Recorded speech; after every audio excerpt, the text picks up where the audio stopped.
అయిన దేవునికి స్తుతులు స్తోత్రములు. మనం ప్రార్థన చేసుకుని వాక్య భాగంలోనికి ప్రవేశిద్దాం.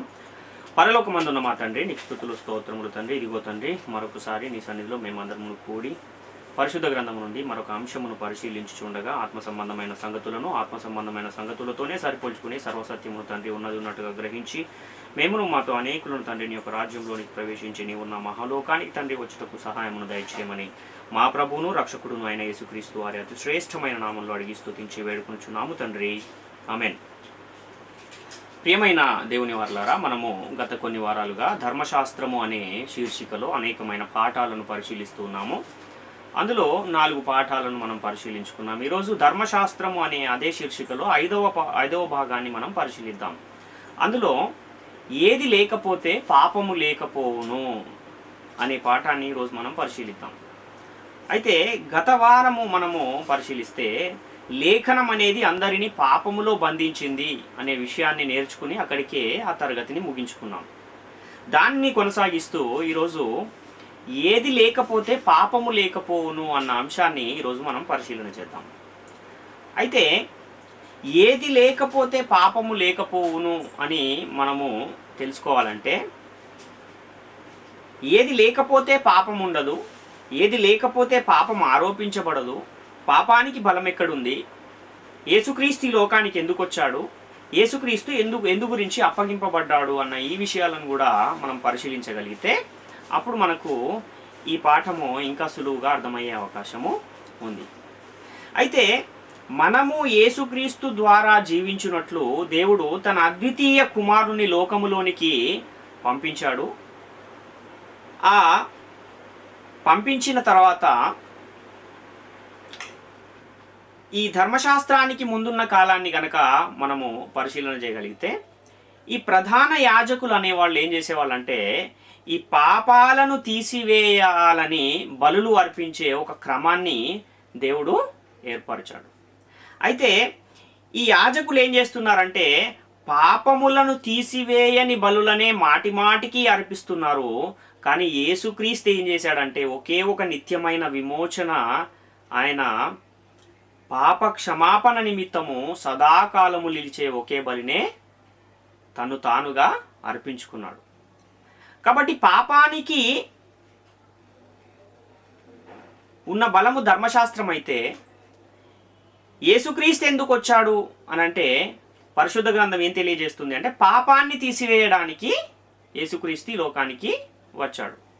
అయితే ఇప్పుడు పాపాన్ని తీసివేయాలంటే ఏం చేయాలి, ఏం చేస్తే పాపము తీసివేయబడుతుంది అంటే ధర్మశాస్త్రాన్ని తీసివేస్తే, ధర్మశాస్త్రాన్ని కొట్టివేస్తే ఈ పాపం అనేది ఉండదు అని పరిశుద్ధ గ్రంథము మనకు తెలియజేస్తుంది. కాబట్టి ధర్మశాస్త్రాన్ని కొట్టివేయాలంటే ఎవరు ఈ ధర్మశాస్త్రాన్ని కొట్టివేయగలరు అనే విషయాన్ని కూడా మనము పరిశీలించాలి. క్రీస్తునందు ధర్మశాస్త్రము కొట్టివేయబడిందా అన్న ఈ అంశాన్ని కూడా మనం ఈరోజు పరిశీలన చేద్దాం. అయితే ధర్మశాస్త్రం అనేది అసలు ఎందుకు కొట్టివేయబడింది, ఈ ధర్మశాస్త్రానికి లోబడి ఉన్న వారిని విమోచించడానికి యేసుక్రీస్తు ఏం చేశాడు, ఈ ధర్మశాస్త్రము యొక్క శాపము నుండి విమోచింపబడుటకు ఇశ్రాయేలీయులు ఏం చేశారు, ఏం చేయాలి, నీతి దేవుని వలన కలుగుతుంది కనుక విశ్వాసము వలన నీతి దేని వలన కలుగుతుంది, విశ్వాసం వలన కలుగుతుందా లేక ధర్మశాస్త్రం వలన కలుగుతుందా?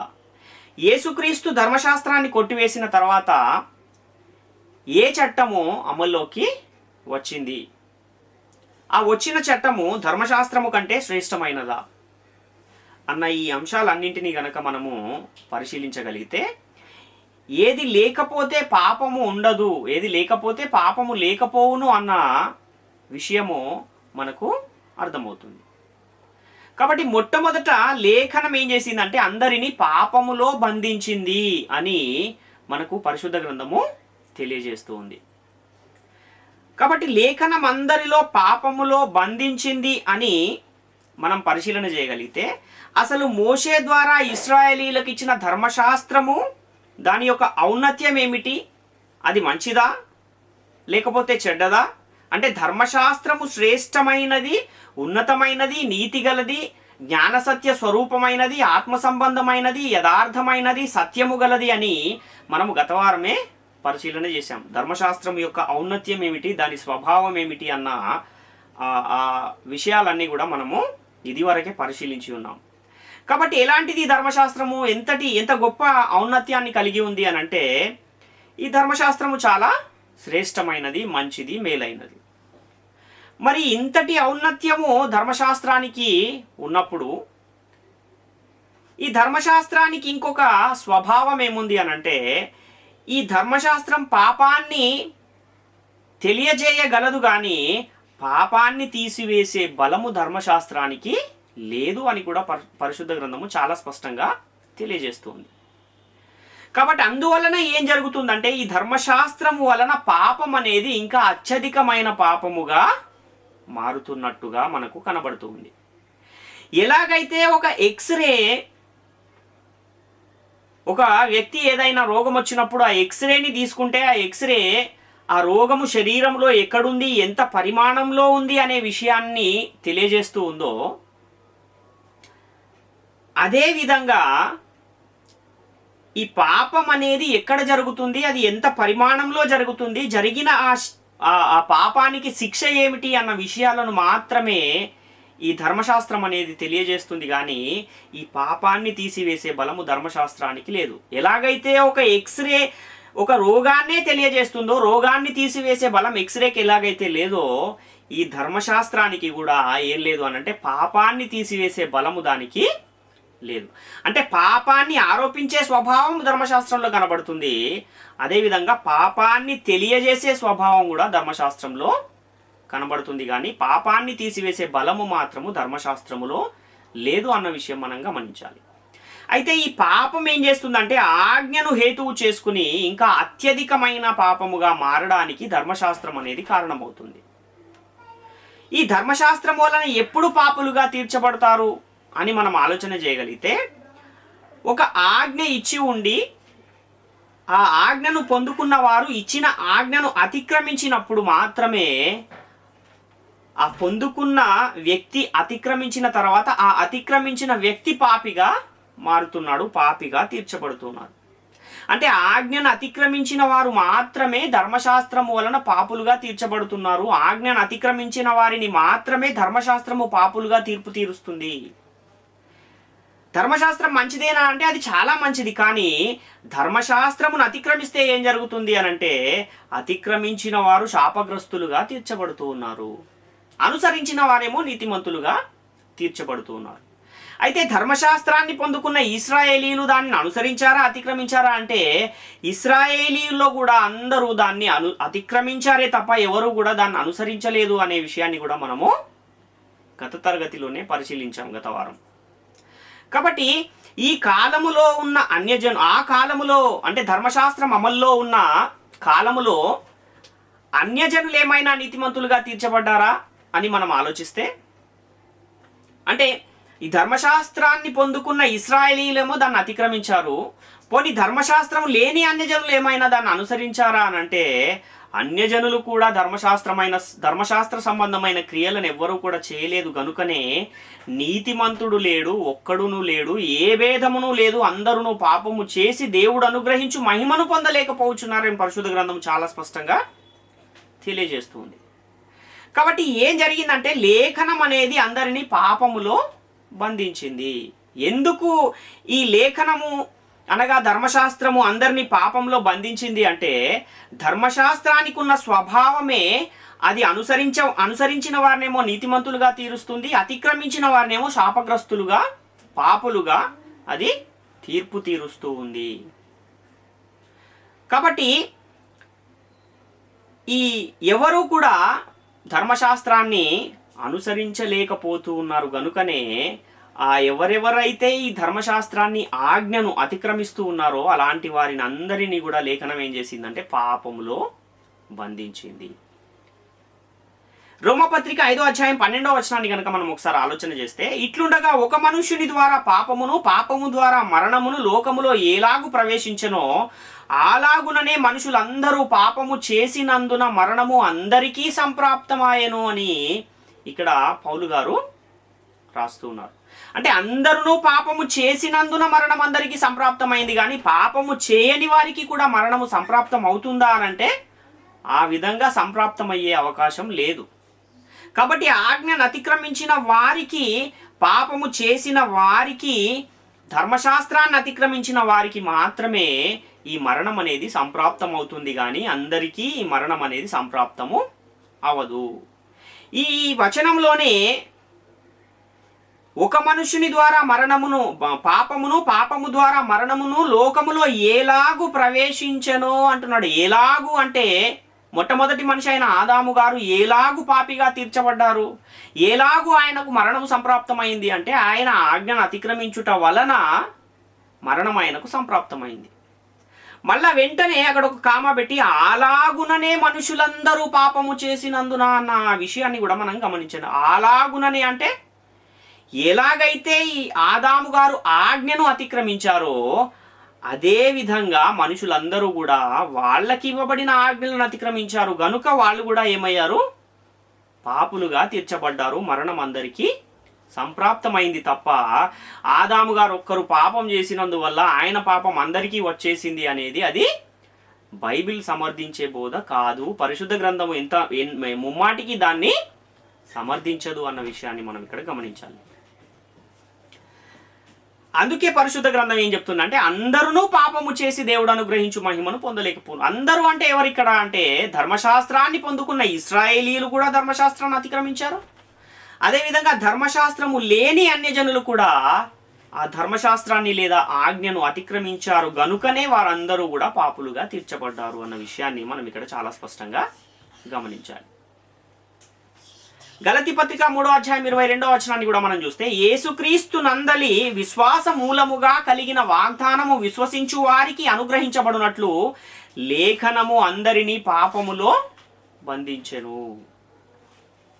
అంటే అందరూ అతిక్రమిస్తున్నారు గనుకనే వారందరినీ లేఖనం ఏం చేసింది అనంటే పాపములో బంధించింది. ఏంటి లేఖనం అంటే ఏంటి అనంటే ధర్మశాస్త్రములో లేఖనాలు ఉన్నాయి కాబట్టి ఈ ధర్మశాస్త్రం అనేది లేఖనముగా ఇక్కడ పౌలు గారు దాన్ని చెబుతూ ఉన్నారన్న విషయాన్ని మనం ఇక్కడ గమనించాలి. గలతీ పత్రిక 3:23 కూడా మనం పరిశీలిస్తే విశ్వాసము వెల్లడి కాక మునుపు ఇక ముందుకు బయలుపరచబడబో విశ్వాసమును అవలంబించవలసిన వారముగా చెరలో ఉంచబడినట్టు మనము ధర్మశాస్త్రమునకు లోనైన వారిమి అయితిమి అంటున్నాడు. అంటే ఇక ముందుకు బయలుపరచబడబోవు విశ్వాసమును అవలంబించవలసిన వారముగా అంటున్నాడు. విశ్వాసము వెల్లడి కాకమునుపు అంటున్నాడు. అంటే విశ్వాసము వెల్లడి కాకమునుపు అంటే ఏంటి, ఇక ముందుకు బయలుపరచబడబో విశ్వాసం అంటే ఏంటి అన్న విషయం అర్థమైతే అప్పుడు ఈ చెరలో ఉంచబడినట్టు ధర్మశాస్త్రానికి ఎప్పుడు లోనైన వారయ్యారు, దాంతో ఎప్పుడు ఈ లేఖనముతో అందరూ బంధించబడ్డారు అనే విషయం అర్థమవుతుంది. అంటే విశ్వాసము వెల్లడి కాకమునుపు అంటే వాగ్దాన సంతానమైన యేసుక్రీస్తు రాకమునుపు ఇక ముందుకు బయలుపరచబడబో విశ్వాసమును అవలంబించవలసిన వారం అంటేనేమో యేసుక్రీస్తు భూమి మీదకి వచ్చిన తర్వాత ఆయన చనిపోయి సమాధి చేయబడి తిరిగి లేచి పరలోకానికి వెళ్ళిపోయిన తర్వాత కాలాన్ని గురించి మాట్లాడుతున్నాడు. కాబట్టి ఈ విశ్వాసము వెల్లడి కాకమునుపు ఎలాంటి పరిస్థితులు ఉన్నాయంటే లేఖనము అందరినీ పాపములో బంధిస్తూ ఉంది. ఎందుకంటే అందరూ కూడా ఆజ్ఞను అతిక్రమిస్తూనే ఉన్నారు, కానీ ఏ ఒక్కరు కూడా ఆజ్ఞను అనుసరించేవారే కనబడడం లేదు అని బైబిల్ గ్రంథము చాలా స్పష్టంగా తెలియజేస్తుంది. కాబట్టి ఈ ధర్మశాస్త్రము వలన ఏం జరుగుతుంది అని అంటే అందరూ కూడా పాపములో నిర్బంధించబడుతూ ఉన్నారు. కనుక ఈ ధర్మశాస్త్రం విషయంలో చనిపోతే తప్ప ధర్మశాస్త్రము నుండి విడుదల పొందలేని ఒక పరిస్థితి మనకిక్కడ కనబడుతుంది. రోమపత్రిక 7:6 కూడా మనం పరిశీలిస్తే ఇప్పుడైతే దేని చేత నిర్బంధించబడితిమో దాని విషయమై చనిపోయిన వారమై ధర్మశాస్త్రము నుండి విడుదల పొందితిమి గనుక మనము అక్షరానుసారమైన ప్రాచీన స్థితి గలవారము కాక ఆత్మానుసారమైన నవీన స్థితి గలవారమై సేవ చేయుచున్నాము అంటున్నాడు. అంటే ఇప్పుడైతే దేని చేత నిర్బంధించబడితిమో దాని విషయమై చనిపోయిన వారమై ధర్మశాస్త్రము నుండి విడుదల పొందితిమి అంటున్నాడు. అంటే ధర్మశాస్త్రము చేత ఏమయ్యారు? వీళ్ళందరూ నిర్బంధించబడ్డారు. ఆ తర్వాత ఆ ధర్మశాస్త్రము విషయమై ఏమయ్యారు? మృతి పొంది ఆ ధర్మశాస్త్రము వలన విడుదల పొందిన వారుగా ఇక్కడ మనకు కనబడుతున్నారు. యోహాను సువార్త 8వ అధ్యాయం 34వ వచనాన్ని కూడా మనం పరిశీలిస్తే, అందుకు యేసు పాపము చేయు ప్రతి వాడును పాపమునకు దాసుడని మీతో నిశ్చయముగా చెప్పుచున్నాను అంటున్నాడు. అంటే ఏ విధంగా ఇది మనుషులందరినీ పాపములో బంధించింది, ఏ విధంగా నిర్బంధించింది అని అంటే, దాన్ని అతిక్రమించిన వారిని అందరినీ కూడా అది దాసులనుగా మార్చుకుంటుంది. వారందరినీ బంధిస్తూ ఉంది, వారందరినీ కూడా అది నిర్బంధిస్తుంది అని ఇక్కడ చాలా స్పష్టంగా పరిశుద్ధ గ్రంథము తెలియజేస్తుంది. కనుకనే లేఖనం అందరినీ పాపములో బంధించను అని మనకు చాలా స్పష్టంగా ఇక్కడ కనబడుతూ ఉన్న సందర్భాన్ని మనము గమనించాలి. అదేవిధంగా 2 పేతురు పత్రిక 2వ అధ్యాయం 19వ వచనాన్ని కూడా మనం పరిశీలిస్తే, తామే భ్రష్టత్వమునకు దాసులయ్యుండి అట్టి వారికి స్వాతంత్రం ఇత్తుమని చెప్పుదురు, ఒకడు దేని వలన జయింపబడునో దానికి దాసుడగును కదా అంటున్నాడు.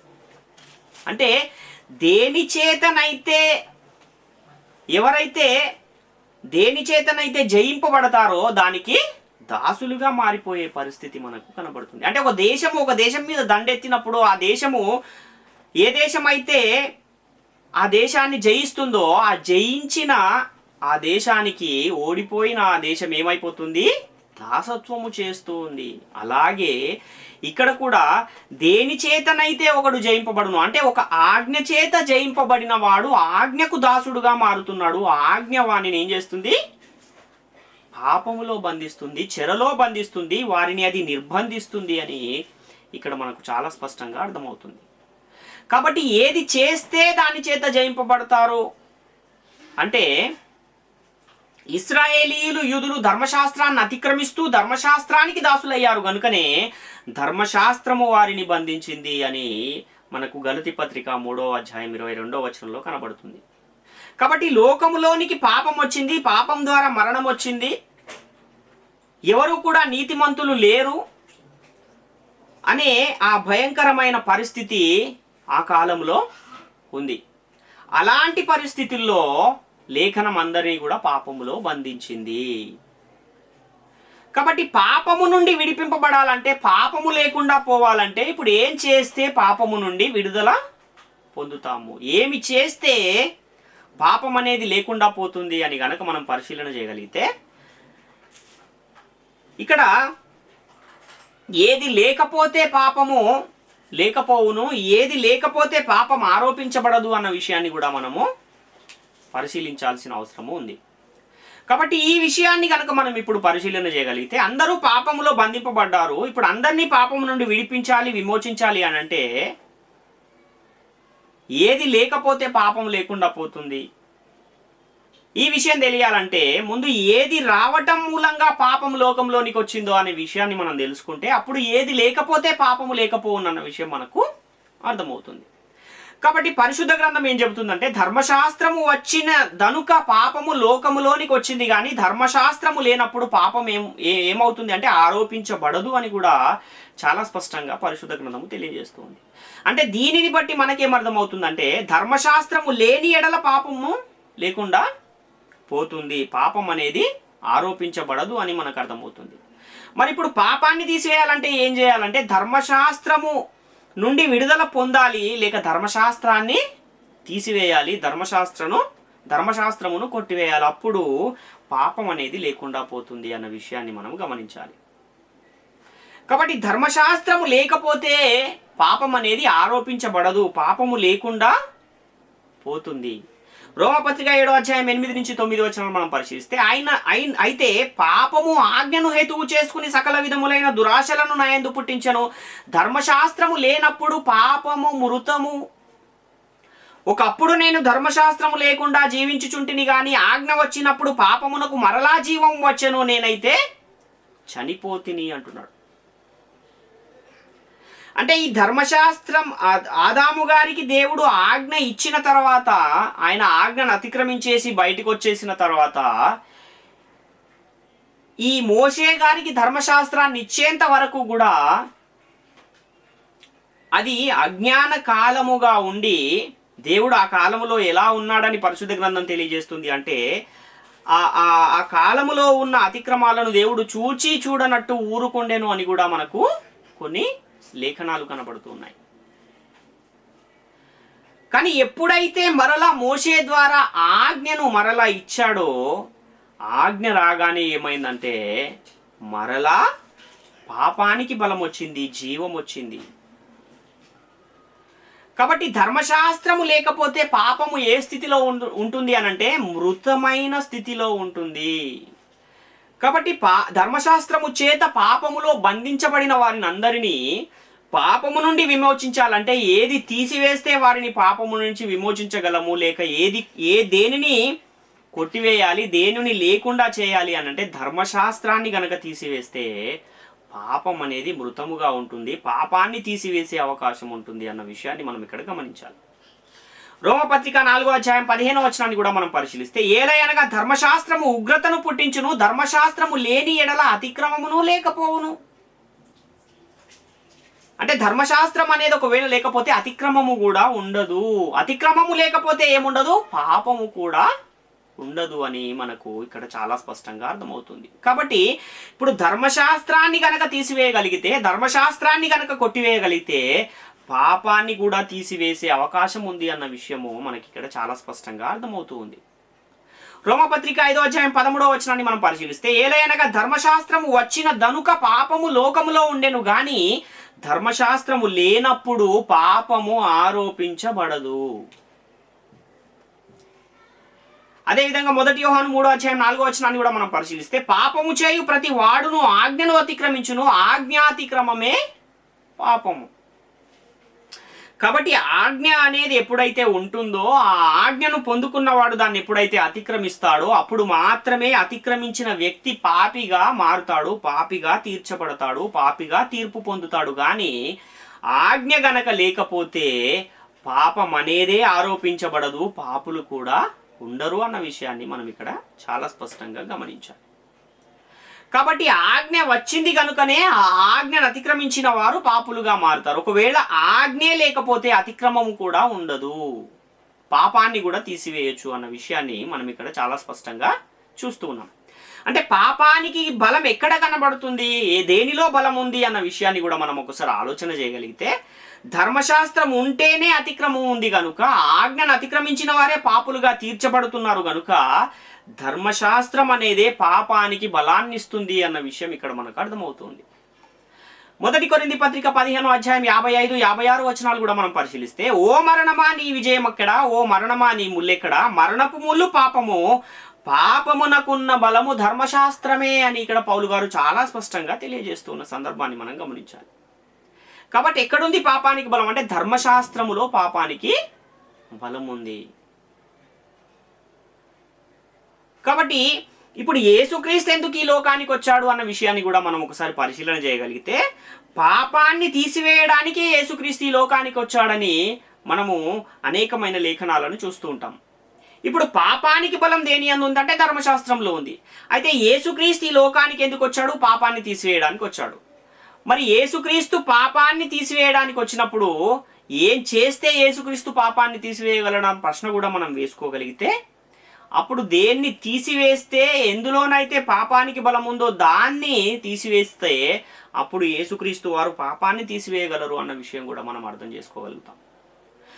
అసలు ఎందుకు వచ్చారు యేసుక్రీస్తు ఈ లోకానికి అన్న విషయాన్ని కూడా మనం ఒకసారి ఆలోచిస్తే, 1 యోహాను పత్రిక 3:4-5 పాపము చేయు ప్రతివాడును ఆజ్ఞను అతిక్రమించును, ఆజ్ఞాతిక్రమమే పాపము, పాపములను తీసివేయుటకై ఆయన ప్రత్యక్షమాయనని మీకు తెలియను, ఆయన యందు పాపమేమీ లేదు అంటున్నాడు.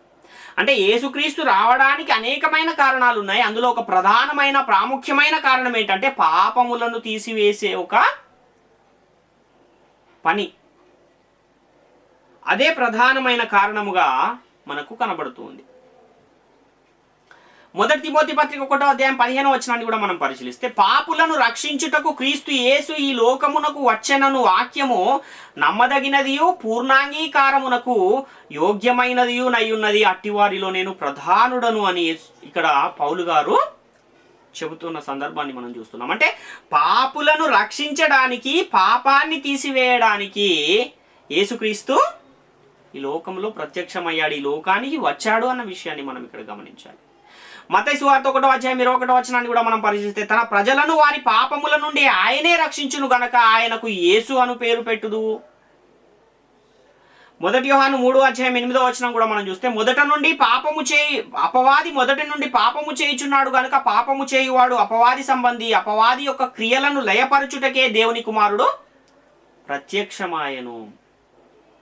అంటే అపవాదికున్న ప్రాముఖ్యమైన పని ఏంటంటే పాపము చేయడము, పాపాన్ని చేయించడము. కనుక ఈ అపవాది యొక్క క్రియలు ఒకవేళ లయపరచగలిగితే పాపాన్ని కూడా తీసివేసే అవకాశం ఉంది. కనుక యేసుక్రీస్తు రావడానికి ఇంకొక కారణం ఏంటంటే అపవాది క్రియలను లయపరచడానికి యేసుక్రీస్తు వచ్చినట్టుగా మనకి ఇక్కడ చాలా స్పష్టంగా కనబడుతుంది. ఇంకా అనేకమైన కారణాలు ఆయన రావడానికి మనకు పరిశుద్ధ గ్రంథంలో కనబడుతున్నాయి. ఆయన పరిచారము చేయించుకొనుటకు రాలేదు కానీ విమోచన క్రయ ధనముగా తన ప్రాణమునిచ్చుటకు వచ్చెనని కూడా మత్తయి సువార్త 20:28 మనం చూస్తున్నాం. గలతీ పత్రిక 3:13 ఆత్మను గూర్చిన వాగ్దానము విశ్వాసము వలన మనకు లభించినట్లు అబ్రహాము పొందిన ఆశీర్వచనము క్రీస్తు యేసు ద్వారా అన్యజనులకు కలుగుటకై క్రీస్తు మన కోసము శాపమై మనలను ధర్మశాస్త్రము యొక్క శాపము నుండి విమోచించెను. కాబట్టి ఇప్పుడు యేసుక్రీస్తు వచ్చి పాపాన్ని తీసివేయాలంటే ఏం చేయాలి? ధర్మశాస్త్రాన్ని తీసివేయాలి. కనుకనే ఆయన వచ్చి ఏం చేశాడంటే అన్యజనులకు కూడా ఆశీర్వాదము, ఏదైతే అబ్రహాము గారికి దేవుడు వాగ్దానం చేశాడో, ఆశీర్వాదాన్ని ఇచ్చాడో, ఆ ఆశీర్వాదాన్ని పొందుకోవడానికి క్రీస్తు మన కోసము శాపమై ధర్మశాస్త్రము యొక్క శాపము నుండి మనలను విమోచించెను. అంటే ఈ పత్రిక రాసే సమయానికే ధర్మశాస్త్రం అనేది తీసివేయబడిపోయింది అన్నట్టుగా ఇక్కడ మనకు చాలా స్పష్టంగా అర్థమవుతుంది. కాబట్టి యేసుక్రీస్తు ఎందుకు వచ్చాడంటే పాపములను తీసివేయడానికి, పాపులను వెదికి రక్షించడానికి, అపవాది క్రియలను లయపరచడానికి, మన విమోచన క్రయధనముగా తాను అర్పించుకొనడానికి, సత్యమును గూర్చి సాక్ష్యం ఇవ్వడానికి, ఇలా అనేకమైన కారణాలను ఆయన, అనేకమైన పనులను ఆయన నెరవేర్చడానికి వచ్చాడని పరిశుద్ధ గ్రంథము తెలియజేస్తుంది. కాబట్టి యేసుక్రీస్తు పాపాలను తీసివేయడానికి వచ్చాడు గనుక, పాపులను వెదికి రక్షించడానికి వచ్చాడు గనుక, ఇప్పుడు యేసుక్రీస్తు ఏం చేశాడు అంటే తను తాను బలిగాను అర్పణగాను సిలువలో అర్పించుకున్నాడు. ఎందుకు అప్పగించుకున్నాడు? అప్పగింపబడిన యేసుక్రీస్తుని ఇశ్రాయేలీయులు ఏం చేశారు అంటే సిలువ వేశారు. ఇంతకీ ఎవరిని సిలువ వేస్తారు అని కూడా మనం ఆలోచన చేస్తే, ఇశ్రాయేలీయులకున్న ఆచారాలలో ఈ సిలువ వేసే ఆచారం అనేది అసలు ఎందుకుంది? ఎవరిని వాళ్ళు సిలువ వేస్తారంటే శాపగ్రస్తులను సిలువ వేసే ఆచారం వాళ్లకు ఉంది. గలతీ పత్రిక 3:14 ఇందును గూర్చి మ్రాను మీద వ్రేలాడిన ప్రతి వాడును శాపగ్రస్తుడని వ్రాయబడి ఉన్నది అంటున్నాడు. కాబట్టి శాపగ్రస్తుని ఏం చేస్తారు? మ్రాను మీద వేలాడదీస్తారు. కనుక యేసుక్రీస్తును కూడా ఏం చేశారు? మ్రాను మీద అంటే సిలువలో వేలాడదీశారు. మరి యేసుక్రీస్తు ఏమైనా పాపం చేశాడా? ఆయన ఏమన్నా శాపగ్రస్తుడుగా కనబడుతున్నాడా అని అంటే, యేసుక్రీస్తు తన గురించి తాను చెబుతూ సమాజానికే ఒక సవాలును విసిరిన ఒక సందర్భాన్ని కూడా మనం పరిశుద్ధ గ్రంథంలో చూడగలిగితే, యోహాను సువార్త 8:46 నాయందు పాపం ఉన్నదని మీలో ఎవడు స్థాపించును? నేను సత్యము చెప్పుచున్న ఎడల మీరు ఎందుకు నన్ను నమ్మరు అంటున్నాడు. అంటే యేసుక్రీస్తులో పాపము లేదని ఆయన తనను తాను ఏం చేస్తున్నాడంటే ఒక సమాజానికే సవాలు విసిరిన ఒక సందర్భాన్ని మనం ఇక్కడ చూస్తున్నాం. 1 పేతురు పత్రిక 21:23 కూడా మనం పరిశీలిస్తే, ఇందుకు మీరు పిలువబడితిరి, క్రీస్తు కూడా మీ కొరకు బాధపడి మీరు తన అడుగు జాడలయందు నడుచుకున్నట్లు మీకు మాదిరి ఉంచిపోయాను. ఆయన పాపము చేయలేదు, ఆయన నోటను ఏ కపటమును కనబడలేదు, ఆయన దూషింపబడి బదులు దూషింపలేదు, ఆయన శ్రమ పెట్టబడి బెదిరింపక న్యాయముగా తీర్పు తీర్చు దేవునికే తను తాను అప్పగించుకొనెను అంటున్నాడు. అంటే యేసుక్రీస్తు ఈ లోకానికి వచ్చిందే ఎందుకంటే ఒక మాదిరిని చూపించడానికి, ఒక భూమి మీద ఉండే ఒక నరుడు ఈ విధంగానే బ్రతకాలి అని చూపించడానికే వచ్చాడు. అదే విధంగా ఆయన 33.5 సంవత్సరాలు జీవించాడు, నీతిని జరిగించాడు, ఆజ్ఞలన్నింటినీ అనుసరించాడు, దేవుడు ఆయనకు అప్పగించిన పనులన్నింటినీ సంపూర్ణంగా నెరవేర్చాడు, ధర్మశాస్త్రాన్ని శిలువలో కొట్టివేశాడు, పరలోకానికి వెళ్ళిపోయి తండ్రి కుడి పార్శ్వాన ఆసీనుడై ఉన్నాడు. హెబ్రీ పత్రిక 7:26 కూడా మనం పరిశీలిస్తే, పవిత్రుడును నిర్దోషియు నిష్కల్మషుడును పాపులలో చేరక ప్రత్యేకముగా ఉన్నవాడును ఆకాశ మండలము కంటే మిక్కిలి హెచ్చైన వాడును ఆయన ఇట్టి ప్రధాన యాజకుడు మనకు సరిపోయినవాడు.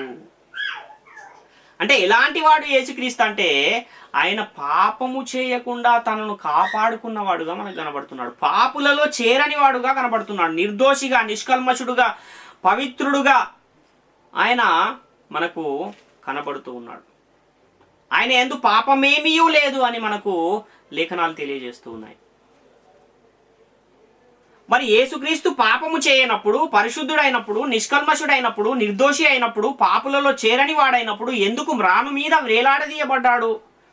ఎందుకు సిలువ వేయబడ్డాడు? అంటే ఎవరి కోసం ఆయన సిలువ వేయబడ్డాడు అని, ఎవరి కోసం ఆయన అప్పగింపబడ్డాడని మనం పరిశీలన చేయగలిగితే మన కోసము ఆయన శాపగ్రస్తులుగా ఉన్న మన నిమిత్తము ఆయన అప్పగింపబడ్డాడు. మన శాపముల నిమిత్తము ఆయన సిలువలో వ్రేలాడాడు అన్న విషయాన్ని మనం ఇక్కడ గమనించాలి. గలతీ పత్రిక 3:13 ఆత్మను గూర్చిన వాగ్దానం విశ్వాసం వలన మనకు లభించినట్లు అబ్రహాము పొందిన ఆశీర్వచనము క్రీస్తు యేసు ద్వారా అన్యజనులకు కలుగుటకై క్రీస్తు మన కోసము శాపమై మనలను ధర్మశాస్త్రము యొక్క శాపము నుండి విమోచించెను. అంటే అప్పటికే ఆజ్ఞను అతిక్రమించిన అనేకుల యొక్క శాపాన్ని తీసివేయడానికి, పాపములో బంధించబడిన అనేకులను ఆయన విడిపించడానికి, వాళ్ళ నిమిత్తం ఆయన శాపగ్రస్తుడుగా మారవలసి వచ్చింది. కానీ క్రీస్తులో పాపం ఉంది అని పరిశుద్ధ గ్రంథం అయితే ఇక్కడ తెలియజేయట్లేదు. కాబట్టి ఆయన పరిశుద్ధుడు, నిష్కల్మషుడు, పాపులలో చేరక ప్రత్యేకముగా ఉన్నవాడు, పాపమేమీ చేయని వాడైనను ఆ క్రీస్తు మన కోసము శాపమై మనలను ధర్మశాస్త్రము యొక్క శాపము నుండి విమోచించడానికి ఆయన తన్ను తాను బలిగాను అర్పణగాను అర్పించుకున్న ఒక సందర్భాన్ని మనం ఇక్కడ చూస్తున్నాం. కాబట్టి ఎందుకు ఈ పాపానికి, ఇంతకీ పాపానికి బలం ఎక్కడుంది అంటే ధర్మశాస్త్రంలో ఉంది. ఏది లేకపోతే పాపం లేకపోవును అంటే ధర్మశాస్త్రము లేకపోతే పాపము లేకపోవును అని మనము లేఖనాలను పరిశీలించాం. కాబట్టి పాపాన్ని తీసివేయాలంటే ధర్మశాస్త్రాన్ని కొట్టివేయటం ద్వారా లేదా ధర్మశాస్త్రము నుండి మనలను విడిపించడానికి ఆయన శాపగ్రస్తుడుగా మార్చబడ్డాడు. కానీ ఆయనలో ఏ లోపము కూడా లేదు అన్న విషయాన్ని మనం ఇక్కడ పరిశీలన చేయాలి. ఎఫెసీ పత్రిక 2:1 మీ అపరాధముల చేతను పాపముల చేతను మీరు చచ్చిన వారై ఉండగా ఆయన మిమ్మును క్రీస్తుతో కూడా బ్రతికించెను అంటున్నాడు. కాబట్టి మన అపరాధముల నిమిత్తం ఆయన అప్పగింపబడ్డాడు తప్ప ఆయన తన జీవిత కాలంలో ఎప్పుడు కూడా ఎక్కడా కూడా అపరాధాలనే చేయలేదు అన్న విషయాన్ని మనం ఇక్కడ చాలా స్పష్టంగా గమనించాలి. రోమపత్రిక 4:25 కూడా ఆయన మన అపరాధముల నిమిత్తము అప్పగింపబడి మనము నీతిమంతులుగా తీర్చబడుటకై లేపబడెను. అందుకే అంతటి పరిశుద్ధత, పవిత్రత, నిర్దోషత్వం ఆయనలో ఉంది గనుకనే ఆయన ఏ ఆజ్ఞను కూడా అతిక్రమించలేదు గనుకనే ఆయన పాపము చేయలేదు గనుకనే నాలో పాపము ఉన్నదని మీలో ఎవడు స్థాపించును అని ఆయన ఆ యూదులు ఇశ్రాయేలీలతో మాట్లాడిన సందర్భాన్ని కూడా మనము చూస్తాం. కాబట్టి ఎవరి నిమిత్తము ఆయన ఇదంతా చేశాడంటే మన అపరాధముల నిమిత్తము ఆయన అప్పగింపబడ్డాడు. రోమపత్రిక 8:3-4 కూడా మనం పరిశీలిస్తే శరీరమును అనుసరింపక ఆత్మను అనుసరించి నడుచుకుని మన యందు ధర్మశాస్త్ర సంబంధమైన నీతి విధి నెరవేర్చబడవలెనని పాప పరిహారము నిమిత్తము దేవుడు తన సొంత కుమారుని పాప శరీరాకారముతో పంపి ఆయన శరీరమందు పాపమునకు శిక్ష విధించెను అంటున్నాడు. కాబట్టి ఎందుకని ఆయన శరీరమందు శిక్ష విధించాల్సి వచ్చిందంటే మన పాపముల నిమిత్తము ఆయన శిక్షింపబడ్డాడు అన్న విషయాన్ని మనం ఇక్కడ గమనించాలి. సమస్త మానవాళి పాప పరిహారము నిమిత్తము దేవుడు తన సొంత కుమారుని ఏం చేశాడు? పాప శరీరాకారముతో పంపి మన పాపములకు ఆయన శరీరమందు శిక్ష విధించాడు అని మనం ఇక్కడ చూస్తున్నాం. 2 కొరింథీ 5:21 కూడా మనం పరిశీలిస్తే ఎందుకనగా మనం ఆయన యందు దేవుని నీతి యగునట్లు పాపమెరుగని ఆయనను మన కోసము పాపముగా చేసెను. ఆయన పాపము చేయలేదు, కానీ మన పాపముల నిమిత్తము ఆయనను ఏం చేశాడు? పాపముగా చేసి ఉన్నాడు అని ఇక్కడ చాలా స్పష్టంగా లేఖనం మనకు కనబడుతూ ఉంది. 1 పేతురు 2:24 కూడా మనం పరిశీలిస్తే, మనము పాపముల విషయమై చనిపోయి నీతి విషయమై జీవించినట్లు ఆయన తానే తన శరీరమందు మన పాపములను మ్రాను మీద మోసుకొనెను, ఆయన పొందిన గాయముల చేత మీరు స్వస్థత నొందితిరి. అంటే ఆయన ఏం చేశాడంటే మన పాపముల నిమిత్తము, మన అపరాధముల నిమిత్తం ఆయన మ్రాను మీద ప్రేలాడదీయబడ్డాడు, మ్రాను మీద తను తాను అప్పగించుకున్నాడు. ఆయన చేసిన ఆ బలి వలన, ఆయన పొందిన ఆ గాయముల వలన మనకొచ్చిన స్వస్థత ఏంటి అన్న విషయాన్ని కూడా మనం ఆలోచిస్తే, ఆత్మ సంబంధమైన స్వస్థత మనకొచ్చింది, రక్షణ మనకొచ్చింది, పాప క్షమాపణ మనకు కలిగింది అన్న విషయాన్ని ఇక్కడ మనం చాలా స్పష్టంగా గమనించాలి. ఇక్కడ స్వస్థత అనగానే శరీర సంబంధమైన స్వస్థతను గూర్చి ఇక్కడ మాట్లాడట్లేదు అన్న విషయాన్ని కూడా మనం చాలా స్పష్టంగా గమనించువారమై ఉన్నాం. అంటే పాపములో ఉన్న ఒక మనిషిని నిత్య జీవములోనికి తీసుకురావడానికి ఆయన గాయములను పొందాడు, తను తాను అప్పగించుకున్నాడు, మ్రాను మీద ఆయన ప్రేలాడదీయబడ్డాడు అన్న విషయాన్ని మనం ఇక్కడ చాలా స్పష్టంగా గమనించాలి. కాబట్టి ఇప్పుడు యేసుక్రీస్తు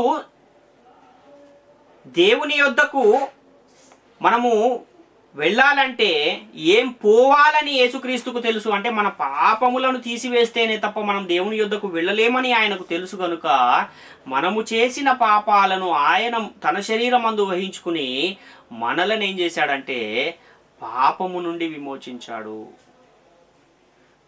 కాబట్టి దేవునికి మనకు మధ్య ఏం అడ్డుగా ఉన్నాయంటే పాపములు అనేవి అడ్డుగా ఉన్నాయి. కాబట్టి ఆ పాపములు అనేవి పోతే తప్ప మనము దేవుని యొద్దకు వెళ్ళడానికి మనకు మార్గము అనేదే సుగమము కాదు. గనుక ఆ యేసుక్రీస్తు వచ్చి ఒక నిత్య నూతనమైన మార్గాన్ని తండ్రి యొద్దకు వెళ్ళడానికి ఆయన ఒక మార్గాన్ని ప్రతిష్ఠించి వెళ్ళిపోయాడన్న విషయాన్ని మనం ఇక్కడ గమనించాలి. కాబట్టి ఈ పాపం అనేది ఎలా వచ్చిందంటే ధర్మశాస్త్రము వలన, అనగా ఆజ్ఞ వలన పాపం అనేది వచ్చింది. అంటే ఆజ్ఞను అతిక్రమిస్తే పాపం అనేది ఆరోపించబడుతుంది. పాపానికి బలం ఎక్కడుంది? ధర్మశాస్త్రములో ఉంది. కాబట్టి మనలను దేవుని యొద్దకు తీసుకురావడానికి, పాపాన్ని తీసివేయడానికి, ధర్మశాస్త్రాన్ని తీసివేయడానికి అనీతిమంతుల కొరకు నీతిమంతుడైన యేసుక్రీస్తు సిలువలో ఏమయ్యాడు? తన్ను తాను అర్పించుకున్నాడు. ఈ ధర్మశాస్త్రాన్ని గనక తీసివేస్తే ఏం తీసివేయగలడు యేసుక్రీస్తు అంటే పాపాన్ని కూడా తీసివేయగలడు. కాబట్టి ఆయన వచ్చిన పని ఏంటి? పాపాన్ని తీసివేయడం, పాపులను రక్షించడం. గనుక ధర్మశాస్త్రాన్ని తీసివేయడానికి కూడా యేసుక్రీస్తు వారి భూమి మీదకి రావాల్సి వచ్చింది అన్న విషయాన్ని మనం ఇక్కడ గమనించాలి. హెబ్రీ పత్రిక 1:3 కూడా మనం పరిశీలిస్తే, ఆయన దేవుని మహిమ యొక్క తేజస్సును, ఆయన తత్వము యొక్క మూర్తిమంతమునయ్యుండి తన మహత్తు గల మాట చేత సమస్తమును నిర్వహించుచు పాపముల విషయంలో శుద్ధీకరణము తానే చేసి దేవదూతల కంటే ఎంత శ్రేష్టమైన నామం పొందినో వారి కంటే అంత శ్రేష్ఠుడై ఉన్నత లోకమందు మహామహుని కుడి పార్శ్వమున ఆసీనుడయ్యాడు. కాబట్టి ఏం చేశాడు యేసుక్రీస్తు ఈ లోకానికి వచ్చి అంటే పాపముల విషయంలో శుద్ధీకరణము చేశాడు. ఆ పాపాన్ని తీసివేయడానికి, ధర్మశాస్త్రాన్ని తీసివేయడానికే సిలువలో తన ప్రాణాన్ని పెట్టాడు అన్న విషయాన్ని మనం ఇక్కడ గమనించాలి. ఆయన సమస్త మానవాళి యొక్క పాపాలకు శాంతికరమై ఉన్నాడు. మన పాపములకు మాత్రమే కాదు, సర్వలోకమునకు శాంతికరమై ఉన్నాడని కూడా 1 యోహాను పత్రిక 2:2 మనము చూస్తూ ఉన్నాం. కాబట్టి ఒక శాపగ్రస్తుడు అనుభవించవలసిన శిక్షను ఎందుకు అనుభవించాడంటే మన కోసమే, మనలను నీతిమంతులుగా తీర్చుటకై, మనలను ధర్మశాస్త్రం యొక్క శాపము నుండి విమోచించుటకై, మనలను పాపము నుండి రక్షించుటకు యేసుక్రీస్తు శాపగ్రస్తుడుగా మార్చబడ్డాడు. శాపమును అనుభవించాడు, శిక్షను అనుభవించవలసి వచ్చింది. కాబట్టి దేవుడు కూడా ఏం చేశాడంటే ఆయన ద్వారా మనము జీవించున్నట్లు తన అద్వితీయ కుమారుని ఈ లోకములోనికి పంపియున్నాడు అని కూడా యోహాను సువార్త 2:9-10 మనకు తెలియజేస్తున్నాయి. 1 యోహాను పత్రిక 4:10 కూడా మనం పరిశీలిస్తే, మనము దేవుని ప్రేమించితిమని కాదు, తానే మనలను ప్రేమించి మన పాపములకు ప్రాయశ్చిత్తమై ఉండుటకు తన కుమారుని పంపెను. ఇందులో ప్రేమ ఉన్నది. మనమైతే నిన్ను ప్రేమిస్తున్నామని మాటలకు మాత్రమే చెబుతాము, కానీ దేవుడు క్రియ ద్వారా ప్రేమను చూపిస్తున్నాడు అన్న విషయాన్ని మనం ఇక్కడ గమనించాలి. అంటే తన కుమారుణ్ణి పంపి ఆయనను శిలువలో బలియాగము ద్వారా ఆయన లోకమును ఆయన ప్రేమిస్తున్నాడు అన్న ఒక మెసేజ్ని ఈ యొక్క ప్రపంచానికే ఇచ్చినట్టుగా మనం ఇక్కడ చూస్తున్నాం. అంటే ఆయన తన కుమారుణ్ణి పంపడంలో, తన కుమారుణ్ణి బలి ఇవ్వటంలో ఏం కనబడుతుంది? ప్రేమ అనేది కనబడుతుంది. అందుకనే ఇందులో ప్రేమ ఉన్నది అని ఇక్కడ తెలియజేస్తున్న ఈ సందర్భాన్ని మనం గమనించాలి. కాబట్టి పాపాలకు ప్రాయశ్చిత్తం చేయాల్సిన వాడు ఏం చేస్తే పాపానికి ప్రాయశ్చిత్తం చేయగలడు అంటే, ఏం చేస్తే పాపం పోతుంది అని మనం ఆలోచిస్తే, ఈ ఆజ్ఞను తీసివేస్తే పాపం అనేది పోతుంది. పాపం అనేది పోవడానికి ఆజ్ఞ అనేది ఉండకపోతే పాపం అనేది పోతుంది అన్న విషయాన్ని గమనించాలి. యేసుక్రీస్తు ఎందుకు వచ్చాడంటే పాపాన్ని తీసివేయడానికి వచ్చాడు. ఎందుకు శాపగ్రస్తుడుగా మార్చబడ్డాడంటే మనలను నీతిమంతులుగా తీర్చడానికి యేసుక్రీస్తు శాపగ్రస్తుడుగా మార్చబడ్డాడు. మరి దేవుడు యేసుక్రీస్తుని ఎందుకు పంపించాడు అంటే మన పాపాలకు ప్రాయశ్చిత్తంగా ఉండడానికి దేవుడు యేసుక్రీస్తుని లోకానికి పంపించాడు. ధర్మశాస్త్రము నుండి విడుదల పొందాలంటే ఏం చేయాలి? పాపాలను తీసివేయడానికి అప్పటికీ ఉన్న మార్గం ఏమిటి అంటే, యేసుక్రీస్తు భూమి మీదకి రాకముందు పాపాలను తీసివేయడానికి ఉన్న ఒక మార్గం ఏమిటి అని మనం పరిశీలిస్తే, యాజకులు పాప క్షమాపణ కొరకు బలులు అర్పించే ఒక క్రమాన్ని దేవుడు నియమించి ఉంచాడు. కాబట్టి యాజకుడు ఏం చేస్తూ ఉన్నాడంటే, పాపమును ఎన్నటికీ తీసివేయలేని ఆ బలులనే ఏం చేస్తున్నాడు? మాటి మాటికి అర్పిస్తూ ఉన్నాడు. హెబ్రీ పత్రిక 10వ అధ్యాయం 11వ వచనంలో, మరియు ప్రతి యాజకుడు దినదినము సేవ చేయుచు పాపములను ఎన్నటికి తీసివేయలేని ఆ బలులనే మాటి మాటికి అర్పించుచుండెను అని ఇక్కడ వ్రాయబడింది.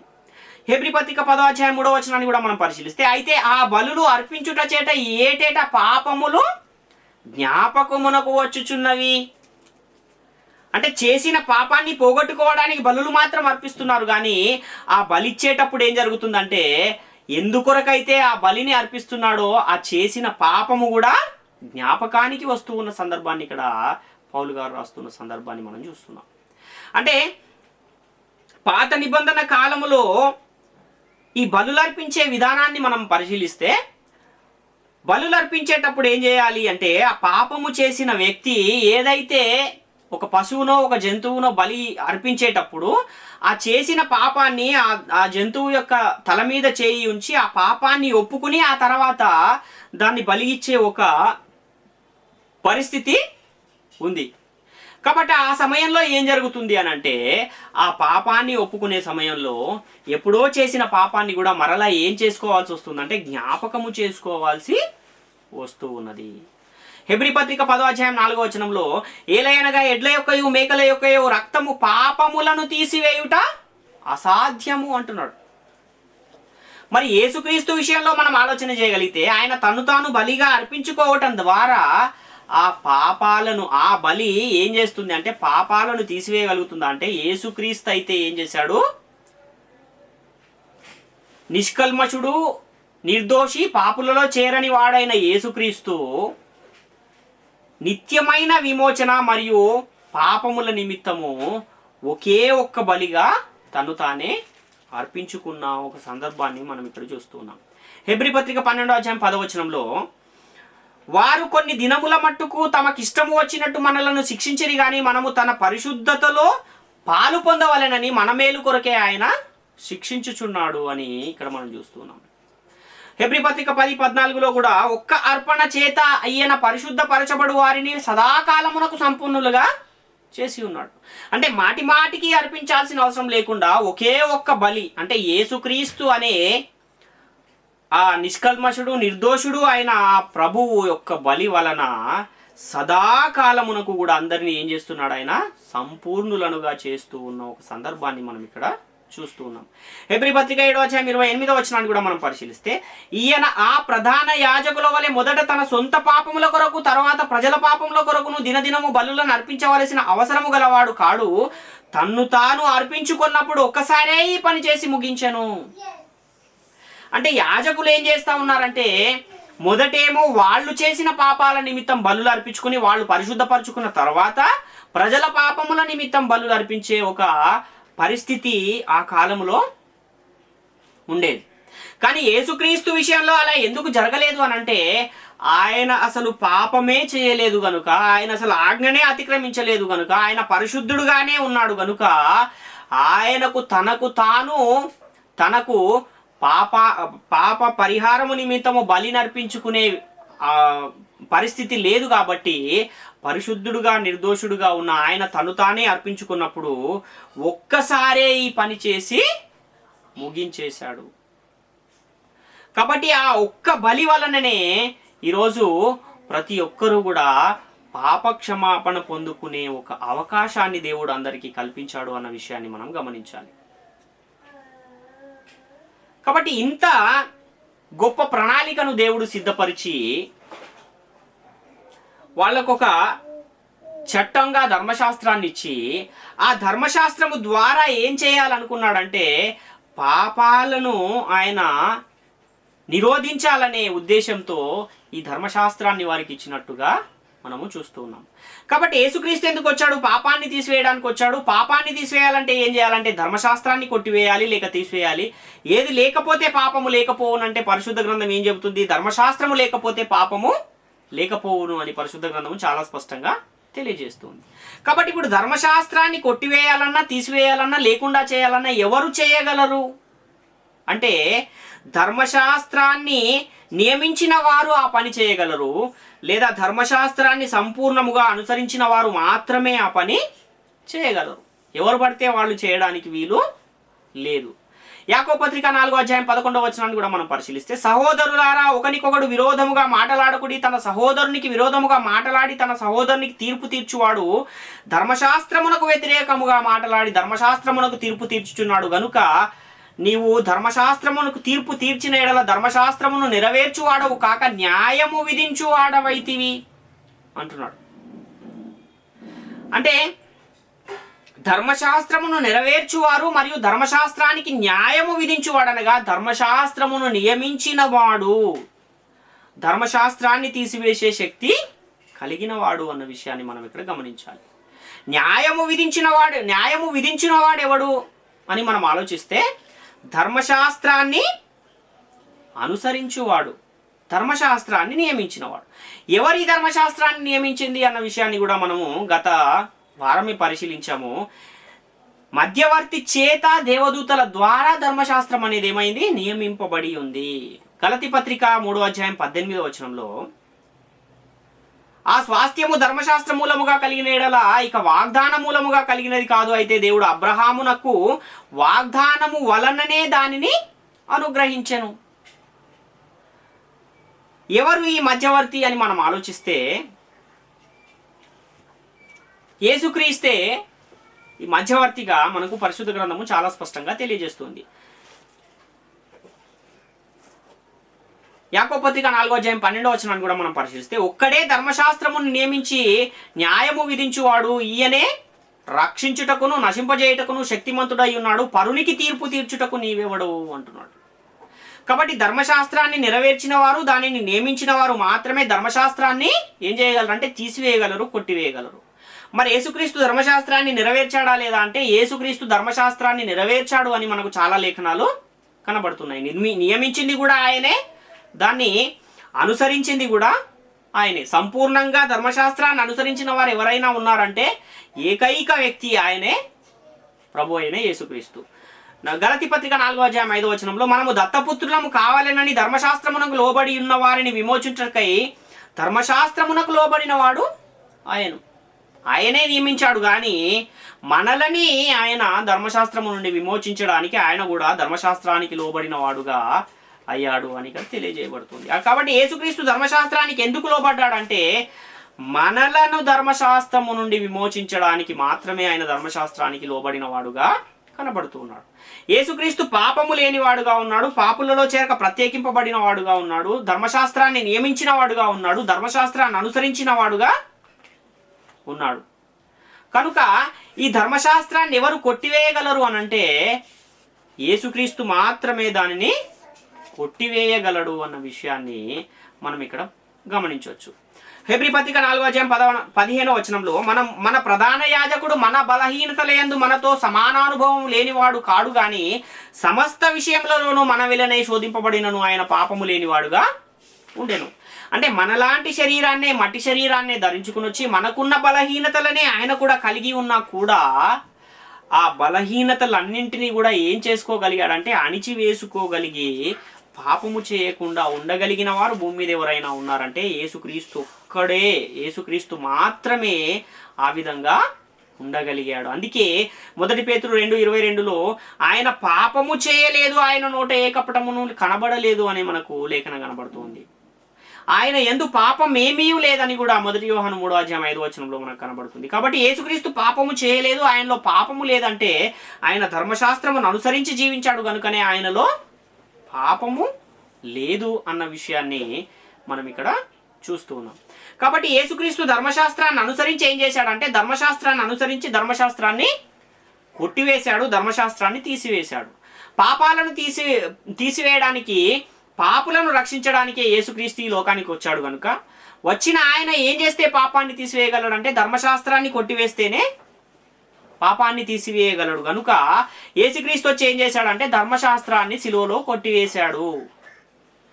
ఇప్పుడు ధర్మశాస్త్రాన్ని కొట్టివేశాడు అన్న కొన్ని సందర్భాలను కూడా మనం పరిశీలిస్తే 2 కొరింథీ 3:14 మరియు వారి మనసులు కఠినములాయను గనుక నేటి వరకు పాత నిబంధన చదవబడినప్పుడు అది క్రీస్తునందు కొట్టివేయబడెనని వారికి తేటపరచబడక ఆ ముసుగే నిలిచి ఉన్నది. అంటే అది క్రీస్తునందు కొట్టివేయబడిపోయింది, సిలువలోనే ఆయన దాన్ని కొట్టివేశాడు అన్న విషయము మనకి ఇక్కడ కనబడుతుంది.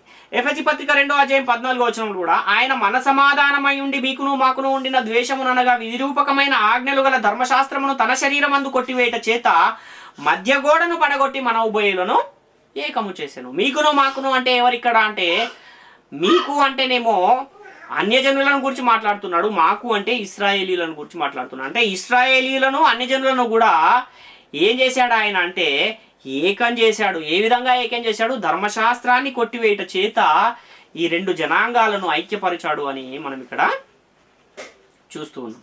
కొలస్సీ పత్రిక 2:13-15 కూడా మరియు అపరాధముల వలనను శరీరమందు సున్నతి పొందకయుండుట వలన మీరు మృతులై ఉండగా దేవుడు వ్రాతరూపకమైన ఆజ్ఞల వలన మన మీద రుణముగాను మనకు విరోధముగాను ఉండిన పత్రమును మేకులతో సిలువకు కొట్టి దాని మీద చేవ్రాతను తుడిచివేసి మనకు అడ్డము లేకుండా దాన్ని ఎత్తివేసి మన అపరాధములన్నింటినీ క్షమించి ఆయనతో కూడా మిమ్మల్ని జీవింపజేసిన ఆయన ప్రధానులను అధికారులను నిరాయుధులనుగా చేసి సిలువ చేత విజయోత్సవముతో వారిని పట్టి తెచ్చి బాహాటముగా వేడుకకు కనపరిచెను అంటున్నాడు. ఇక్కడ కూడా అడ్డముగా ఉన్న ధర్మశాస్త్రాన్ని చేవ్రాతను కూడా ఏం చేశాడు? తుడిచివేసి మన అపరాధములన్నింటినీ కూడా క్షమించాడు. అంటే ధర్మశాస్త్రాన్ని తీసివేయటం వలననే పాపం అనేది పోతుంది అన్న విషయము మనం ఇక్కడ గమనించాలి. రోమపత్రిక 10:4 కూడా విశ్వసించు ప్రతి వానికి నీతి కలుగుటకై క్రీస్తు ధర్మశాస్త్రమునకు సమాప్తి అయి ఉన్నాడు. సమాప్తి అయి ఉన్నాడంటేనే ఇంకక్కడితో అది అయిపోయింది. ధర్మశాస్త్రం అనేది యేసుక్రీస్తుతోనే సమాప్తం అయిపోయింది, ముగిసిపోయింది అని ఇంత స్పష్టంగా ఇక్కడ చెప్పబడుతూ ఉంది. కాబట్టి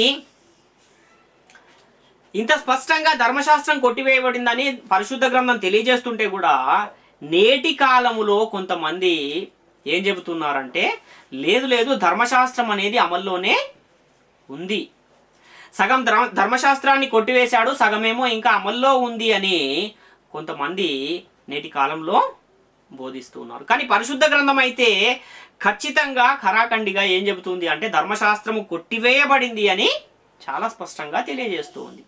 కనుక ఈ విధంగా బోధించేవారు, ధర్మశాస్త్రం ఇంకా అమల్లోనే ఉందని బోధించేవారు ఏం చేస్తున్నారంటే పరిశుద్ధాత్మకు విరోధమైన బోధన చేస్తూ పాపానికి వాళ్ళు గురవుతున్నారు, పాపానికి లోనవుతున్నారు అన్న విషయాన్ని మీరు గ్రహించాలి. ఒకసారి మిమ్మును మీరే పరిశీలన చేసుకొని సరి చేసుకోండి. ఒకవేళ సగం నుంచి సగం కొట్టేస్తే పాపం ఉన్నట్టే. సగం పాపం ఉండి సగం పోయిందా మరి? అంటే పాపాలను తీసివేయడానికి వచ్చిన పని సగమే అయింది, ఇంకా సగం ఉందని వీళ్ళు ఒప్పుకుంటున్నారా? ఒకసారి ఆలోచన చేయాలి. కాబట్టి యేసుక్రీస్తు అనేకమైన పనులను తండ్రి ఆయనకు అప్పగిస్తే ఆ అప్పగించిన పనులన్నింటినీ ఈ లోకానికి వచ్చి ఆయన ఏం చేశాడు? సంపూర్ణముగా నెరవేర్చి వెళ్ళిపోయాడు అని మన యోహాను సువార్త 17వ అధ్యాయం 4వ వచనంలో ఉంది.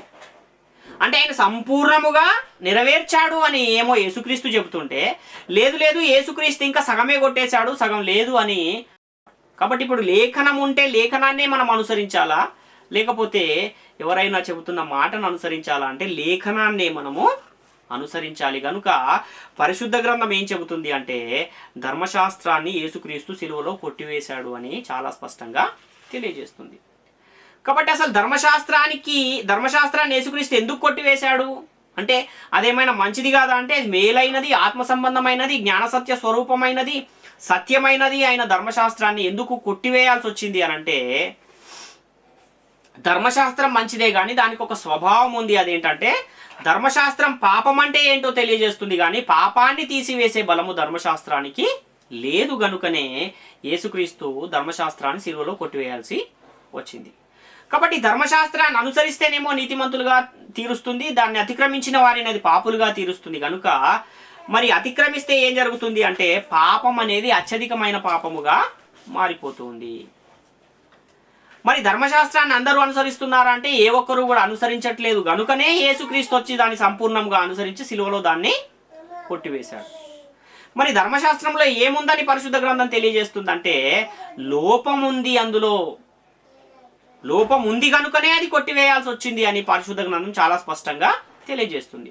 ఒకవేళ మనం ఏదైనా ఒక వస్తువును కొనుక్కుని ఇంటికి వచ్చిన తర్వాత ఇంటికి వచ్చాక అది పనిచేయటం లేదో దానికి అందులో ఏదో లోపం ఉంది అన్నప్పుడు దాన్ని అలానే వాడుకుంటామా అంటే దాన్ని తీసుకెళ్ళి మరలా రిటర్న్ ఇచ్చేసి పని చేసేది ఏ విధంగానైతే మనం తెచ్చుకుంటున్నామో ఈ లోపమున్న ధర్మశాస్త్రాన్ని కూడా దేవుడు ఏం చేశాడంటే యేసుక్రీస్తు ద్వారా సిలువలో కొట్టివేయించాడు అన్న విషయాన్ని మనం ఇక్కడ గమనించాలి. హెబ్రీ పత్రిక 8వ అధ్యాయం 7వ వచనంలో ఏలయనగా మొదటి నిబంధన లోపము లేనిదైతే రెండవ దానికి అవకాశం ఉండనేరదు అంటున్నాడు. రోమపత్రిక 3వ అధ్యాయం 20వ వచనంలో కూడా ఏలైనగా ధర్మశాస్త్ర సంబంధమైన క్రియల మూలముగా ఏ మనుషుడు ఆయన దృష్టికి నీతిమంతుడని తీర్చబడడు, ధర్మశాస్త్రం వలన పాపమనగా ఎట్టిదో తెలియబడుచున్నది. పాపాన్ని తెలియజేస్తుంది కానీ ధర్మశాస్త్రం వలన ఎవరు కూడా నీతిమంతులుగా తీర్చబడే పరిస్థితి లేదు. ఒక ఆజ్ఞ విషయంలో కనుక తప్పిపోతే ఆజ్ఞలన్నింటి విషయంలో కూడా అపరాధ అయ్యే పరిస్థితి కనబడుతుంది. యాకోబు పత్రిక 2వ అధ్యాయం 10వ వచనం ప్రకారం. అదేవిధంగా ధర్మశాస్త్రం విధించిన క్రియల సంబంధులందరూ కూడా శాపానికి లోనై ఉన్నారు. ఎందుకంటే ధర్మశాస్త్ర గ్రంథమందు వ్రాయబడిన విధులన్నీ చేయటం ఎలా ఉండాలంట నిలకడగా ఉండాలి. నిలకడగా ఉండని వాడు శాపగ్రస్తుడుగా తీర్చబడుతున్నాడని కూడా వ్రాయబడి ఉంది. గల్తీ పత్రిక 3వ అధ్యాయం 10వ వచనం.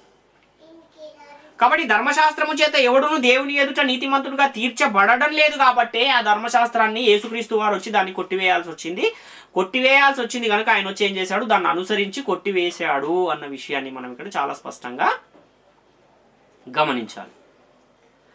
హెబ్రీ పత్రిక 7వ అధ్యాయం 18వ వచనాన్ని కూడా మనం పరిశీలిస్తే ఆ ధర్మశాస్త్రము దేనికి సంపూర్ణ సిద్ధి కలగజేయలేదు కనుక ముందీయబడిన ఆజ్ఞ బలహీనమైనందునను నిష్ప్రయోజనమైనందునను అది నివారణ చేయబడి ఉన్నది. అది బలహీనంగా ఉంది, నిష్ప్రయోజనంగా ఉంది కనుకనే దాన్ని నివారణ చేశాడు.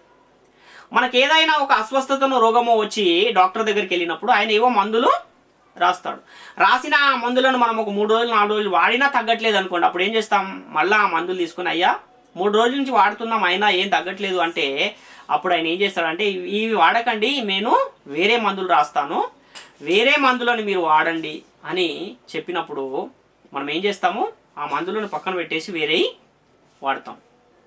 కాబట్టి ఇక్కడ కూడా ఏదైతే ధర్మశాస్త్రం ఇవ్వబడిందో అందులో ఏముంది, అందులో లోపం ఉంది కాబట్టే దాన్ని తీసివేయడం జరిగింది. అంతకంటే శ్రేష్టమైనది దాని వెనుక ప్రవేశపెట్టబడింది అన్న విషయాన్ని మనం ఇక్కడ గమనించాలి. అసలు దేవుడు ధర్మశాస్త్రాన్ని ఎందుకు ఇచ్చాడంటే పాపము యొక్క పరిమాణాన్ని తెలియజేయడానికి, అతిక్రమాలను నిరోధించడానికి ఇచ్చాడు. కాబట్టి బలులు అనేవి పాప పరిహారం నిమిత్తం అర్పించే ఒక క్రమాన్ని కూడా దేవుడు పెట్టాడు. కానీ వాళ్ళు ఏం చేస్తున్నారంటే బలి ఉంది కదా అని పాపం చేస్తున్నారు, బలిస్తున్నారు, పాపం చేస్తున్నారు, బలిస్తున్నారు. అంటే ఒక ధైర్యం ఏమొచ్చేసిందంటే పాపం చేసినా పర్లేదు, బలిచ్చి దాన్ని ఏం చేసుకోవచ్చు, తీసేసుకోవచ్చు అన్న ఒక ఆలోచన ఎక్కువైపోయింది. కనుకనే ఏం జరుగుతుందంటే అది పాపం అనేది ఇంకా పెరిగిపోతుంది కానీ అది ఆగడం లేదు, నిరోధించబడడం లేదు. కాబట్టి ఈ బలహీనమైంది, అందులో లోపం ఉంది కనుక అది నిష్ప్రయోజనమైంది కనుక అది ఏం చేయబడిందంటే నివారణ చేయబడి ఉన్నది. ధర్మశాస్త్రాన్ని ఎందుకు కొట్టివేయాల్సి వచ్చిందంటే దేవుడు మీకు ఒక క్రొత్త నిబంధనని ఇస్తాడని ఇశ్రాయేలీయులతో ఈ కొత్త నిబంధన ఇవ్వక ముందే కొన్ని సంవత్సరాల క్రితమే వారితో వాగ్దానం చేశాడు కనుక ఆ వాగ్దానం చేశాడు కనుకనే మొదటిది ఏం చేశాడు, దాన్ని తీసివేసి రెండవ దాన్ని ఇచ్చాడు అన్న విషయాన్ని మనం గమనించాలి. హెబ్రీ పత్రిక 8వ అధ్యాయం 7 నుంచి 10 వచనాల్లో ఆ మొదటి దానిలో లోపము లేనిదైతే రెండవ దానికి అవకాశం ఉండనేరదు కనుక ఆయన ఏం చేశాడంటే ఐగుప్తు దేశం నుండి మీ పితరులను రప్పించినప్పుడు వారితో నేను చేసిన నిబంధన వంటిది కాదు, నేను ఇంకొక క్రొత్త నిబంధన మీకు ఇవ్వబోతున్నాను, అది మీ హృదయముల మీద దాన్ని రాస్తాను అని ఆయన ఇర్మియా గ్రంథం 31వ అధ్యాయం 31 నుంచి 33 వచనాలలో వారికి చేసిన వాగ్దానాన్ని మరలా ఇక్కడ పౌలు గారితో ఆయన జ్ఞాపకం చేస్తూ ఆ ధర్మశాస్త్రాన్ని కొట్టివేశాడు అని కూడా చెబుతూ ఉన్న సందర్భాన్ని మనం ఇక్కడ గమనించాలి. హెబ్రీ పత్రిక 10వ అధ్యాయం 9వ వచనంలో ఆయన నీ చిత్తము నెరవేర్చుటకు ఇదిగో నేను వచ్చి ఉన్నానని చెప్పుచున్నాడు, ఇవన్నీ ధర్మశాస్త్రము చొప్పున అర్పింపబడుచున్నవి, ఆ రెండవ దానిని స్థిరపరచుటకు మొదటి దానిని కొట్టివేయుచున్నాడు. ఎందుకంటే ఒకటి అమల్లో ఉన్నప్పుడు ఇంకొకటి ఇవ్వచ్చా అని అంటే అవకాశం లేదు. కాబట్టి ఇంకొకటి రావాలంటే ముందున్న దాన్ని తీసేస్తేనే తప్ప రెండవది రాదు. కాబట్టి అమల్లో ఉన్న ధర్మశాస్త్రాన్ని కొట్టివేసి దాన్ని ఎత్తివేసి దాన్ని తీసివేసి ఆ తర్వాత అంతకంటే శ్రేష్టమైనదైన రెండవ నిబంధనను, కొత్త నిబంధనను దేవుడు ప్రజలందరికీ ఇచ్చాడు. ఎవరైతే దాన్ని అనుసరిస్తూ ఉన్నారో వాళ్ళందరూ కూడా క్రైస్తవులుగా పిలువబడుతూ ఉన్నారు అన్న విషయాన్ని మనం ఇక్కడ గమనించాలి. కాబట్టి ఈ ధర్మశాస్త్రం అనేది ఎలాంటిది అని అంటే అది సంపూర్ణ సిద్ధి కలగజేయట్లేదు, అత్యధికమైన పాపం అయిపోతుంది. ఒక ఆజ్ఞ విషయంలో తప్పు చేస్తే ఆజ్ఞలన్నిటి విషయంలో కూడా అపరాధులుగా మారిపోతూ ఉన్నారు.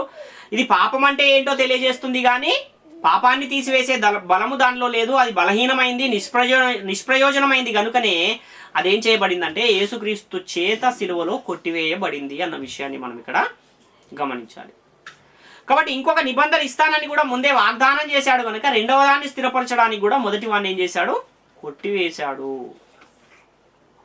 కాబట్టి ఇన్ని లేఖనాలు ఉన్నా కూడా పరిశుద్ధ గ్రంథం ఇంత చెప్పినా కూడా మేము వినమండి, ఇంకా ధర్మశాస్త్రం అమల్లోనే ఉందని ఒకవేళ ఎవరైనా అంటే అలాంటి వారు పరిశుద్ధాత్మకే వ్యతిరేకమైన బోధన చేస్తున్నారు అన్న విషయాన్ని కూడా మనం ఇక్కడ గమనించాలి. కాబట్టి ఈ ధర్మశాస్త్రము ఇప్పుడున్న పరిస్థితుల్లో ఆ కాలంలో ధర్మశాస్త్రం కలిగి ఉన్న ఇశ్రాయేలీలు ధర్మశాస్త్రం యొక్క శాపము నుండి విడిపించబడాలంటే వాళ్ళు ఏం చేయాలి అంటే వాళ్ళు కూడా ధర్మశాస్త్రం విషయంలో చనిపోవాలి. ఇశ్రాయేలీయులైనా సరే, అంటే ఇశ్రాయేలీలకే ఇవ్వబడిన ధర్మశాస్త్రము వారు కూడా ధర్మశాస్త్ర విషయంలో చనిపోతేనే తప్ప నీతిమంతులుగా మారలేని పరిస్థితి మనకు కనబడుతుంది. కాబట్టి ఇశ్రాయేలీయులలో ధర్మశాస్త్రం అమల్లోనే ఉందని వారికి క్రీస్తు ద్వారా వచ్చే కృప కానీ పాపక్షమాపణ కానీ వచ్చే అవకాశం లేదు. ఒకవేళ ఎవరైనా ఇశ్రాయేలీలో ధర్మశాస్త్రం మాకు అమల్లో ఉంది అంటే వారికి పాపక్షమాపణ రక్షణ వచ్చే అవకాశము లేదు. కాబట్టి ధర్మశాస్త్రం అమల్లోనే ఉందనే వారికి రక్షణ లేదు, పాపక్షమాపణ కూడా లేదు. కనుక ఈ ధర్మశాస్త్రం అనేది ఏం చేయబడింది అంటే కొట్టివేయబడింది, తీసివేయబడింది అన్న విషయాన్ని మనము గమనించాలి.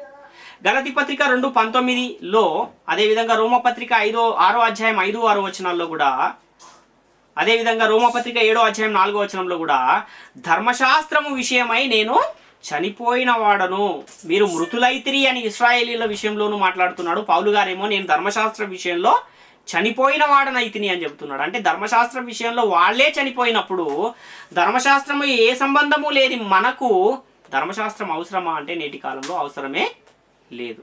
కాబట్టి క్రీస్తు దగ్గరికి రావాలంటే ధర్మశాస్త్ర విషయంలో చనిపోతేనే తప్ప క్రీస్తు దగ్గరికి రాలేరు, రక్షణ పొందలేరు, పాపక్షమాపణ కూడా పొందలేరు. కనుక ధర్మశాస్త్రం విషయంలో చనిపోయిన వారు మాత్రమే ఈ యేసుక్రీస్తు ద్వారా వచ్చిన కృపకు, సత్యమునకు వారసులుగా మారుతారు అన్న విషయాన్ని మనం ఇక్కడ చాలా స్పష్టంగా గమనించాలి. ఫిలిప్పీ పత్రిక 3వ అధ్యాయము 9-11 వచనాలను కూడా మనం చదువుకుంటే, క్రీస్తును సంపాదించుకుని ధర్మశాస్త్రం వలన నా నీతి కాక క్రీస్తునందలి విశ్వాసం వలన నీతి అనగా విశ్వాసమును బట్టి దేవుడు అనుగ్రహించు నీతి గలవాడనై ఆయన యందు అగుపడు నిమిత్తము ఏ విధము చేతనైనను మృతులలో నుండి నాకు పునరుత్థానం కలగవలెనని ఆయన మరణ విషయంలో సమానానుభవం గలవాడనై ఆయన పునరుత్థాన బలమును ఎరుగు నిమిత్తము ఆయన శ్రమలలో పాలివాడనగుట ఎట్టిదో ఎరుగు నిమిత్తమును సమస్తమును నష్టపరుచుకునే వాటిని పెంటతో సమానముగా ఎంచుకున్నాను అంటున్నాడు. అంటే పౌలు గారు ఏమంటున్నారంటే, ధర్మశాస్త్ర మూలమైన నా నీతి గాక క్రీస్తునందలి విశ్వాస మూలమైన నీతి ఉంటేనే తప్ప దేవుడు అనుగ్రహించే ఆ కృపను పొందుకోలేము అని ఇక్కడ పౌలు గారు చెబుతున్న ఈ సందర్భాన్ని మనము గమనించాలి. కాబట్టి ధర్మశాస్త్రం కొట్టివేయబడిందా అంటే ఖచ్చితంగా అది యేసుక్రీస్తు శిలువలో కొట్టివేశాడు. ఎందుకంటే అందులో లోపం ఉంది కనుకనే దాన్ని కొట్టివేశాడు. కనుక నేటి కాలములో ధర్మశాస్త్రాన్ని ఇశ్రాయేలీలకు అది పనికిరాదు. అదేవిధంగా ఎవరైతే క్రీస్తు యొద్దకు వచ్చి బాప్తిస్మాన్ని పొంది దేవుని రాజ్యంలో చేరుతున్నారో ఆ క్రైస్తవులకు కూడా ఈ ధర్మశాస్త్రంతో పని లేదు అన్న విషయం చాలా స్పష్టంగా అర్థమవుతుంది.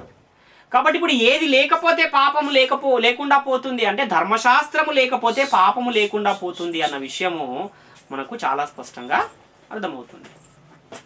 కాబట్టి ప్రాముఖ్యమైన ఈ విషయాలన్నీ కూడా ప్రతి ఒక్కరూ గమనించి గ్రహించి దేవుని కృపకు పాత్రులుగా ఉండాలని మిమ్మల్ని అందరినీ వేడుకొనుచు ఈ నా మాటలను ముగిస్తున్నాను. అందరికీ వందనాలు.